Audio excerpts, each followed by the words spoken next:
Hello everyone and welcome to this Friday's episode of Sports Corner. I'm Cole Young and we have officially wrapped up the 2026 Winter Olympics, so I'll start there. Both men's and women's U.S. hockey teams brought home gold medals in dramatic fashion.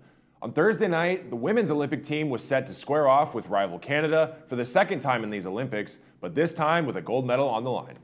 Up to this point, the U.S. had allowed only one goal total throughout the entire Olympic tournament. Then, Canada's Kristen O'Neill scored shorthanded early in the second period to put Team Canada up 1-0. It was looking bleak for the Americans, with the clock showing just 2 minutes remaining in the third and final period.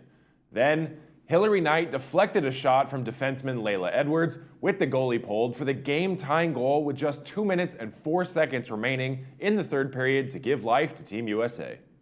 Knight's goal moved her into the top spot in the U.S. record book in both men's and women's hockey. She now has 15 total goals and 33 total points in an Olympic career, more than any other American hockey player in history. Anyway, following Knight's historic goal, this gold medal game was sent into a 3-on-3 overtime period. 4 minutes and 7 seconds into that overtime, Megan Keller went from forehand to backhand to make defender Claire Thompson miss. Keller then put the puck between the legs of Canada's goaltender and into the back of the net for the golden goal as the U.S. women's hockey team pulled off a comeback win for the ages. This gold medal is the third the U.S. has won in women's hockey at the Olympics, pulling them to within one of the four Canada has won since the sport was added to the Games in 1998. Team USA now has won 8 consecutive games over Canada in women's hockey, including their preliminary round game earlier in these Olympics. This was the final Olympic game for the 36-year-old Hilary Knight, who with her second gold medal became the world's most decorated player in U.S. women's hockey history. The women's team brought home the gold, so now the pressure was put onto the men's shoulders for them to do the same. The United States and Canada were set for the men's gold medal game, and the puck dropped at 5 a.m. on Sunday. This was the gold medal matchup that the entire sports world expected and wanted. The Americans and Canadians have always had an incredible, deep rivalry when it comes to hockey, and this game brought all the emotions to the surface. The United States got on the board first when Matt Boldy avoided defenders and found the back of the net just 6 minutes into the first period, giving the Americans an early 1-0 lead. After that, though, the remainder of regulation was all Canada. The U.S. seemed to be playing on tilted ice, as the Canadians were firing off shots on goal left and right, while the Americans could barely get any momentum going on offense. Cale Makar evened the score 1-1 18 minutes into the second period.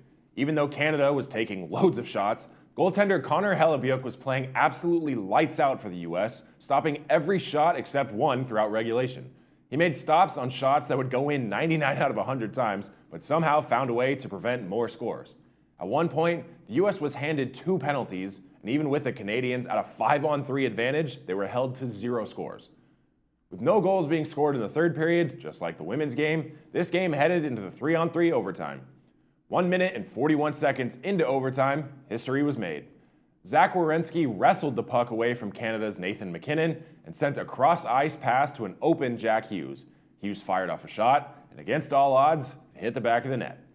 For the first time since the 1980 Miracle on Ice, the United States won an Olympic gold medal in men's hockey, as Hughes' golden goal in overtime earned the U.S. a 2-1 win against rival Canada. Hughes may have had a few teeth knocked out at the end of the third period, but that didn't stop him from flashing a crooked and bloody smile as he celebrated with his team. It had been 46 years to the day since the last American gold medal in hockey. Hellebuyck was absolutely the MVP of this game. Canada had 42 shots on goal, and he was able to stop 41 of them. In fact, Hellebuyck is set to receive the Presidential Medal of Freedom, the nation's highest civilian honor, following his stellar performance. Outside of the hockey dramatics, another incredible gold medal was won on the ice. It had been 24 years since an American woman had won an individual Olympic gold in figure skating entering last Thursday's free skate. Alyssa Liu, the 20-year-old Californian, made the impossible look effortless. Leading up to these Olympic Games, Liu became the youngest woman in United States history to win the national championship as a 13-year-old back in 2019. She won it again the following year, and an Olympic berth came as a 16-year-old in 2022. After finishing in 6th place at the Beijing Olympics, she announced her retirement from the sport due to burnout. But in 2026, Liu came back. With a gold medal on the line, she shattered her previous best score, earning a 150.20 and a total score of 226.79, enough to earn her first gold medal to close out the Winter Olympics.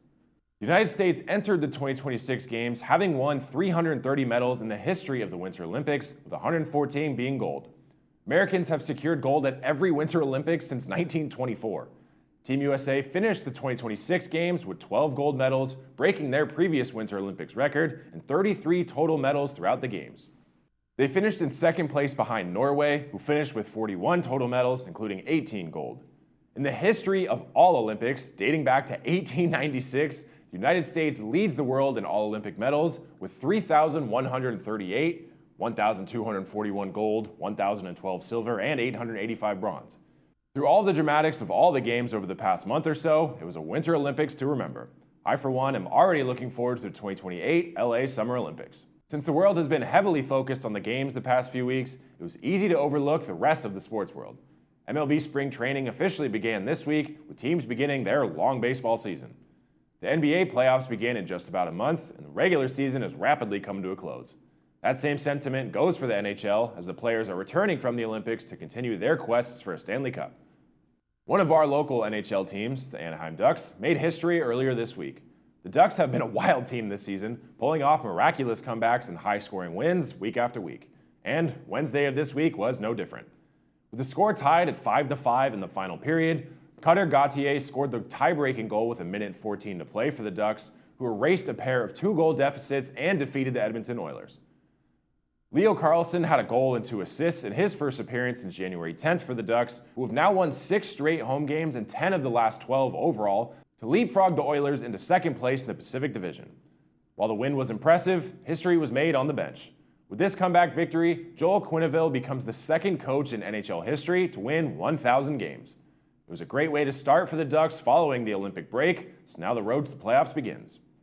In just a few short weeks, college basketball's March Madness will begin, and all the chaos of that tournament is arguably the most exciting time in sports. The Masters are right around the corner, the English Premier League is approaching its conclusion, the NFL Combine's set to begin, and the WNBA will be here before we know it. It's an exciting time across the entire sports world, so make sure to tune in to Sports Corner every Friday for more news, updates, and highlights from every sport. As always, thanks for tuning in to the final episode of this show for the month of February. I'm Cole Young. Have a great weekend. I'll see you in March.